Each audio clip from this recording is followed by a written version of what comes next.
Саламатсыңарбы балдар? Азыр кыргыз тил сабагы. Баарыбыз көңүл бурабыз. Балдар, азыр кайсыл мезгил? Кыш мезгили. Кышта күн суук, тез-тез кар жаайт. Күн суук болгондуктан ооруп калбоо үчүн ар бирибиз ден соолугубузду жакшылап карашыбыз керек. Жакында жаңы жыл майрамы келет. Анда эмесе балдар, сабакка көңүл бургула. Сабагыбызды баштайбыз. Алгач биз өткөн сабакты кайталап алайлы. Дептер, ручкаларыңарды алып, сабак окууга даяр тургула. Балдар, биз өткөндө төө жөнүндө маалымат алганбыз.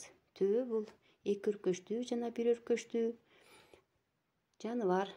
Ал ача тыяктуулар тукумуна кирет. Төө адамдарга жүн, сүт жана эт берет.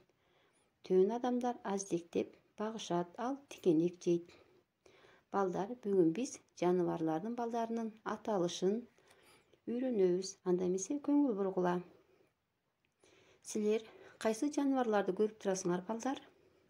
Ой, ат, эчки, кой, ит, мышык, тоок, каз, чочкону көрүп турабыз.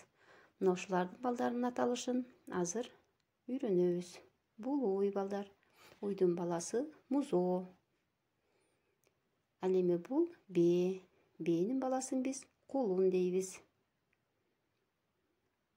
Ал эми бул болсо кой. Койдун баласы козу. Эчки. Эчкинин баласы улак. Мышык. Мышыктын баласы мый деп аталат. Баарыбыз чогуу кайталайбыз. Бул ит. Ит адамдын досу экенин билебиз. Иттин баласы күчүк. Ал эми бул болсо чочко. Чочконун баласы торомпой деп аталат. Тоок. Тооктун баласы жүүжө деп аталат. Тоок бизге эмне берет? Жумуртка берет. Ал эми бул болсо каз. Каздын баласы балапан. Балдар, баарыбыз айванаттардын балдарынын аталышын үйрөндүк. Анда эмесе балдар, сөздөрдү жана сөз айкаштарды эсиңерге тутуп, дептерлериңерге жазып алгыла жана буларды жаттагыла.